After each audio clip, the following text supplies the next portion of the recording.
The National Weather Service in Sterling, Virginia has issued a severe thunderstorm warning for southeastern Washington County in north-central Maryland, western Frederick County in north-central Maryland, central Shenandoah County in northwestern Virginia, southeastern Frederick County in northwestern Virginia, Warren County in northwestern Virginia, Clark County in northwestern Virginia, northern Page County in northwestern Virginia, the city of Winchester in northwestern Virginia, Jefferson County in the Panhandle of West Virginia, southeastern Berkeley County in the Panhandle of West Virginia until 6 p.m.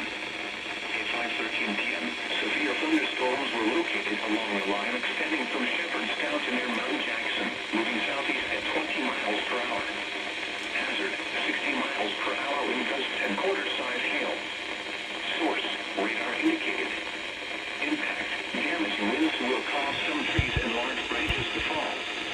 This could injure those outdoors, as well as damage homes and vehicles. Roadways may become blocked by downed trees. Localized power outages are possible. Unsecured light objects may become projectiles. Locations impacted include Winchester, Trumbull Hill, Strasburg, Charlestown, Woodstock, Shepherdstown, Millwood Pike, Luray, Ranson, Berryville, Mount Jackson, Stephen City, Stanley, Harpers Ferry, Corporation of Ranson, Kearneysville, New Market, Middletown, Keedysville, and Bolivar. Prepare immediately for large hail and damaging winds. People outside should move immediately to shelter.